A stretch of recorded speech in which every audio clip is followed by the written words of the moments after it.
Hey guys, welcome to the Kane Audio vlog. It's Friday, it's time for another Ask Me Anything. Usual rules apply. Comment below this video and I'll answer the questions in next week's. House admin. I don't know if there is any this week. Clearly I'm still in the back room of the house. I've spent a lot of this week researching building parts and costs and whatever for the new studio, which I'm hoping to build one day. Yeah, I sort of doing the research because obviously those who've followed me for a long time will remember I built my last place. And yeah, researching parts this week, I'm sort of going, because it's just, I'm being reminded of how much of a nightmare it is to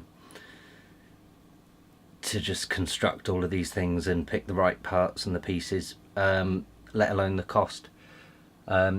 Speaking of which, a few people have messaged me asking if I'm gonna do, for lack of a better word, a sort of fundraisery type Kickstarter thing for the build process of the next studio, because obviously I'll be doing a video series on that. I can't say I've put much thought into that, to be honest,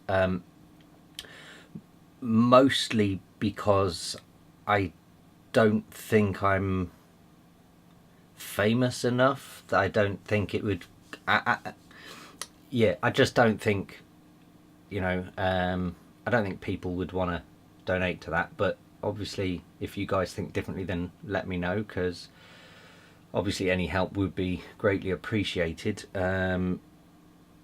So I don't know, I mean, if I was going to do something like that, it wouldn't be, you know, I think you've got to be careful these days with sort of crowdsourcing stuff, because I see so many people posting stuff, you know, whether it be DJs wanting new decks or couples wanting their holidays around the world paid for. You know, there's a lot of choosy beggars out there, and I don't want to be one of those. So I think if I was gonna do it, I'd probably do some sort of, I guess, a Kickstarter type thing where, you know, donate X amount and get, you know, loops packs that I've done of your choice, or, you know, and so it would be a lot cheaper than buying it in the shop. Or donate X amount and get, I don't know, an hour of one-to-one on Skype or something, or you know, donate X amount and get a mix down, so it would be slightly below cost of my normal mix down. I don't know, it's something I've only started sort of thinking about this week. I've not put much thought into it because it's only a few guys messaging me that has made me sort of go, is that something worth doing? So I don't know, you tell me. Other than that, I've been doing the usual mix downs, stuff that I can't talk about. Yeah, I don't think there's anything imminently being released or anything, so I think that's probably it. Let's get on with it. Starting with Sunset 86 GoPro High Five. Thanks for another video, Dom. Did you manage to check out the inTheMix studio cabin build video I linked to you? Yes, I did. I liked it. I like what they've done, actually. The only thing was that in their video they don't really mention enough detail for someone who's looking to do it themselves. That I didn't find there was enough. We chose, I mean, you know, being a DIY noob, you know, I need someone to say, we chose C16 timber treated and here's why, or something like that, which they didn't do, which I wouldn't expect them to do. But I did find someone else who'd done, what was his name? There's a guy who, it's not a music studio, but he's done a garden office, that was really impressive, and I think he's still uploading videos weekly at the moment. And it looks like it's taken him about a year to build it, and he goes into every intricate detail of why he chose certain materials and whatever. If I can remember who it was or find it in my history or whatever, I'll post a link below this video, because it was well worth a watch for anyone interested in doing something along those lines. Also, what's your approach to recording hardware synths? Do you simply connect an audio cable to your sound card, or do you go through exciters, compressors, etc. to colour the sound? I go direct to the audio interface, and the reason for this is, as much as I like to commit things to audio, I kind of feel like you need to have your original recording original, just in case you want to backtrack on something. So let's say for example I had my Moog Sub 37 and I wanted to run it through the SPL Vitalizer. What I would do is connect the Sub 37 to the interface, record in my lines, do automation, whatever, blah blah blah.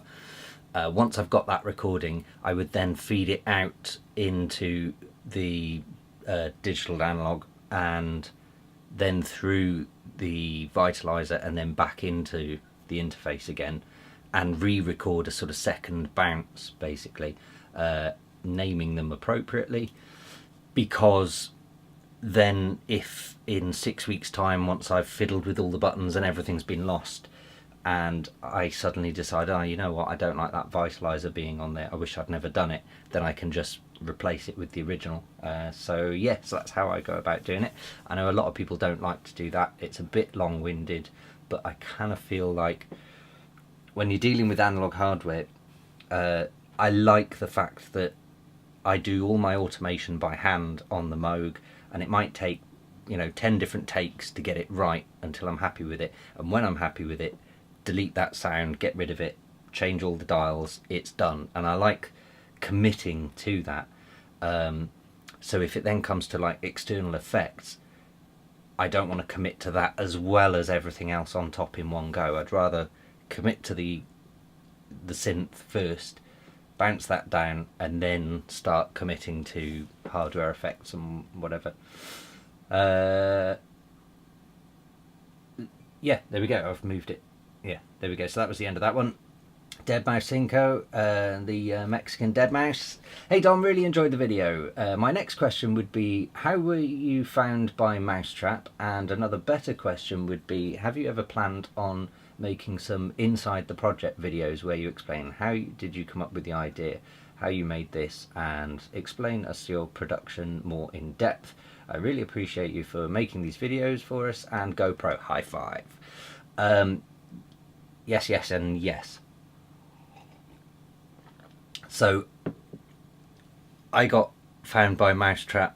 I think a lot of people need to understand that I've been a producer professionally for coming up to 15 years now, whereas I've been with Mau5trap for 3 years, maybe 4, I don't know. So I was already resident at Ministry of Sound. I'm going to skip over this somewhat because I'm pretty sure I've explained it in one of the other videos, but I'm not 100%. But essentially, I was resident at Ministry of Sound in London. Mate of mine, Jody Wistonoff, phoned me up one day and said, I've got a mate who's got his first ever gig in the UK. He's in London. They've chucked him in a hotel. He's bored. Do you want to go keep him company? Really nice guy, blah blah blah. So I said, yeah, not a problem, I'm only down the road. So went to meet him, turned out to be Deadmau5, and this was obviously before he was famous and whatever. And yeah, really nice guy. He showed me some of his tracks. I think one of them turned out to be Faxing Berlin or something, if I remember rightly. Yeah, and we got on, we had a bit of a laugh. I took him to a couple of the touristy spots, I think, if I remember rightly. And we hung out, and that was that. So I sort of kept in touch with him for a while after that. And we sort of sent each other promos and demos and whatever, as everyone does. And then obviously he shot to fame. And And yeah, so I think he had already heard of me, and that's kind of the point I'm getting to here, is that I think, fast forward whatever it was 10 years later, he'd already heard my name and knew who I was. And I'd sent a demo to a couple of labels. In fact, I'd sent a demo to Sonny Wharton at Wartone Records, and he said, I think this might be too big for us, if you thought of someone like Mau5trap. And I'd already, because of my connections with Joel and everything, I'd already known the A&R manager at Mau5trap at the time, because he'd previously worked for another company that both me and Joel had done bits for. So yeah, so there was a lot of sort of interconnections, I suppose. So I guess they kind of already knew about me, so it was fairly straightforward for me to get in touch and send demos, and they got snapped up. I'm going to guess that most people ask that question because obviously they want to do that themselves. And that's one that I can't really help with, to be honest, because, Mau5trap being a label of the size they are, they don't really have an A&R incoming sort of demo email account, because let's face it, if they did, they'd have 100,000 tracks to listen to every week, and it would mean employing 100 people full-time just to listen to the demos. So they tend to, any label of that size tends to operate on a if you're good enough, we'll have heard of you sort of thing, which I know a lot of people take offence to, but I don't think any offence is meant. It's just, if you've got that many people wanting to release on a label, then, people are going to be hounding you down. Yeah, so there was another part to your question. Oh, inside the project videos. Well, I've done several for, again, people who followed me for a long time will know I've done the cover DVD for Future Music Magazine twice, I think, Computer Music Magazine. I've done Fader Pro courses, Sonic Academy courses, Plugin Boutique courses. I've done various sort of live lectures and stuff for universities and stuff, so I think there's a fair amount out there. As for my Mau5trap EP structures, I did on Sonic Academy, I did a full walkthrough of start to finish of making the track structures, so I suggest you head there. And I'm thinking about maybe doing another one of those at some point soon. Nightquaker, hey Dom, I'm curious if you're planning to expand into more genres in the future. Good question. Yes. Yeah, I mean, I've always, I guess, kind of teetered between techno, electro, progressive kind of areas. But I've always dabbled with bits of breakbeat and bits of everything, really. So, and again, as guys who follow this channel will know, I listen to a lot of anything from jazz to reggae to you name it, ska. So yeah, I kind of want to expand into more genres, but I also feel that I need to be somewhat careful that, I think I'm somewhat established in my area, whatever that is these days. So I don't think, I couldn't, for example, just make a dubstep track and release it under my own name, because I think I would confuse a lot of people. Also, it probably wouldn't be very good. Certainly wouldn't be as good as the people who've dedicated 24/7 of their life to that genre. So I'm always very wary of that. However, a lot of people have sort of always mentioned that my music sort of has elements of kind of sci-fi film score stuff in there, and I think that's probably something I definitely want to explore a bit more. Stuff I would like to see would be melodic, rhythmic, ambient, kind of what I was just saying, I suppose, with the sci-fi thing. Something tribal, perhaps, with intense drums. Again, the film score, I tend to really enjoy the intense drums thing. Would that be possible at one point? Yeah, to an extent. It's an area I want to do a bit more of. I feel like at the moment I've really sort of found what works for me, and I don't want to get bored of that.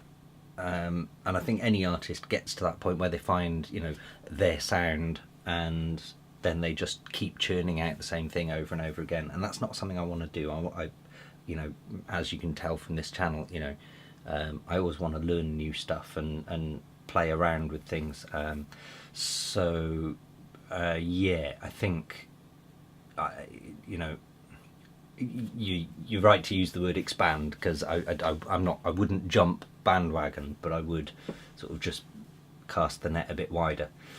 Med, hi Dom. What is the difference between balanced or unbalanced? I don't know what to choose. Any tips? You probably need to expand on that question. Balanced or unbalanced what? If you're talking about headphone jacks or equipment jacks, then balanced and unbalanced is the difference between being grounded, basically, so it gets less hum and has a lower impedance. Otherwise, if you're talking about speakers, because I think I mentioned monitor speakers last week, and I can see you've said I bought Resolve RX A5 monitors last week after 2 years of headphones. So are you plugging them in and you're wondering about balanced or unbalanced jacks, or are you talking, because I mentioned about finding a good set of monitors that have a good balance of frequency and stereo balance. So I don't know. Yeah, someone get back to me on that. Thank you Dom so much. GoPro high five. Outsider, great video as always Dom, you've given me that extra nudge to look into Bitwig, looking for something I may prefer over Reason, we'll see. Always worth a go, you know, download the demo, but I would say the demo, is it 30 days, something like that, and with any audio workstation, you've got to be aware that, I mean, for me it takes 6 months to start using a new one properly and confidently.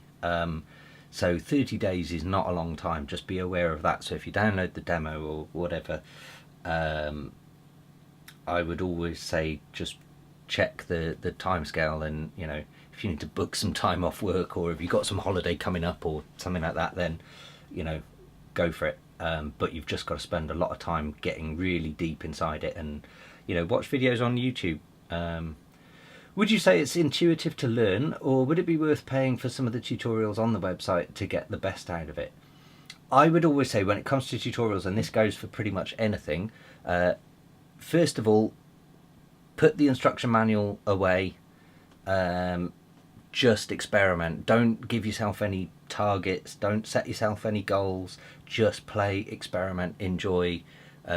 Try and make the wrongest of sounds you can, you know, just plug everything into everything and just see what happens. You know, at the end of the day, it's software, it's not going to blow up, so what's the worst that can happen? It crashes, and that's about it. So I would say just experiment with it, enjoy that experiment, and do that for, you know, a couple of weeks, and then read through the manual, and then you'll go, oh, I didn't know it did that, or oh, okay, that's how you do that. Because it's so much easier to read a manual once you've got an idea of what everything looks like and roughly where things are in the menu. And then once you've done that and you've exhausted the manual, that's when you should be looking at things like tutorials and whatever, because that's when people can go in depth. And you know, hopefully a lot of the tutorials I do, I hope will give people, you know, even if you know how to do something, like one of my very first videos on this, I think, was called Sidechaining the Sidechain. You know, 99% of new producers know how to sidechain, but in that I sort of give a little bit of a tip where hopefully some people will have gone, oh, okay, I didn't look at it like that. So yeah, I think it's always worth paying for good tutorials, but look for recommendations as well. I would always recommend Sonic Academy, but of course, you know, that would be bias of me to say that. I don't know about the Bitwig's official ones. I've not seen them, but yeah, you know, check them out on the internet, see what other people are saying about it, but take all of that with a pinch of salt as well, because you'll probably have loads of experts who go, oh, I didn't learn anything, and you sort of think, well, that's because you're an expert. Feel the beat, GoPro, high five. Thank you very much for your answer, Dom. Appreciate it. Cheers. You're welcome. Unknown artist. Hi Dom, thank you for taking time to answer my previous question. It's appreciated. Away for the studio, what do you like to do? Any hobbies? I have answered that in one of these videos, so again I'm going to quickly go through that. I've got lots of hobbies really, and they're all stupidly expensive, which is really annoying. Love doing photography, particularly nighttime photography and astrophotography. I love flying quadcopters, and I used to enjoy building them. Kind of don't need to these days. I love driving fast cars. I have an alright car myself, and I like to take that on track days. What else? They're probably the main ones. Also, I run a construction company and more than happy to give you any advice on your new studio. Thank you very much. I may hit you up on that. I've built many projects like this in the past, and as you've helped me in something you specialise in, I'm more than happy to offer the same in return. That would be very kind. Great videos as usual. Very best, James. Thank you very much. Now no longer unknown artist, because we can see your name is James. Yeah, so at the moment I've had someone out for a quote for the foundation. That's fine, it is what it is. And then I'm kind of looking, I don't know, you know, the last place I built, you know, there was already a building there. I had the skeleton of a building and really sort of built the internal walls and insulation and whatever. So I'm kind of comfortable with that. This I'm not so comfortable because it's going to be timber structure and flat roof, and I'm looking at warm roof construction for that. So I'm kind of tempted to maybe get a professional builder in just to build the structure externals, you know, fitting things like the door, the window, whatever. Then I'm okay with running electrics and stuff like that. So yeah, I'm okay for now, but I'll probably hit you up at some point. BWO official, great content, Dom. GoPro, high five. Would love to see more in the DAW style videos covering any tips and techniques you consider important in your productions alongside the AMA vlogs if you can find the time. Yes, it is something I want to do more of. To be honest, it's just difficult finding the time, and also, you know, I find myself in the middle of a track. So I almost finished a track last week, for example, and there's loads of stuff in there that I've probably done where I've afterwards then gone, oh, actually that might make a good video, but I'm so in the zone while I'm making the track, I'm like, oh, I'll do that later, I need to get this melody in, or I need to do this, that and the other, and then it's afterwards I'm like, oh shit, what were they again? So I will probably, with this track I've just done, because there seems to be quite a lot of weird techniques I've put in there, and even musically I've dipped outside of the scale, because I think I'm in D or D flat minor, and I've thrown in, I think it was a C major or something in there that shouldn't work but does work for reasons I'll get into in that video. I can also see I know it's 23 minutes, not 29. We've got a few more minutes. I think that's pretty much it anyway, so apologies if you've noticed I'm talking really fast. It's because I'm trying to keep the video under the 30-minute mark. Last week was a nightmare uploading because it was nearly an hour, and my Mac is old and crappy and didn't want to process an hour's worth of video. So that's that one. Cake C, thanks for the reply, Dom. GoPro, high five. Janice McMellis, GoPro, high five, high five. Deadly Custard, GoPro, great videos, always a pleasure to watch, high five. Ben Bainbridge, oh, and by the way, GoPro, high five. John Bloomfield, GoPro, high five. PWM Music, Mr. Parsley, I don't know what that means. I saw that comment come in and I went, was he replying to someone else? Well, I don't know what I said in last week's video, and without listening to the whole thing I can't work it out, so someone explain that to me. Rod Marconi, GoPro, high five, and Deadmau5 first, high five. That, my friends, is everything for this week. Hopefully I've answered everything and there's no missing comments or anything like last time. Yeah, it's Friday, so enjoy your weekend, and I'll see you this time next week. Cheers.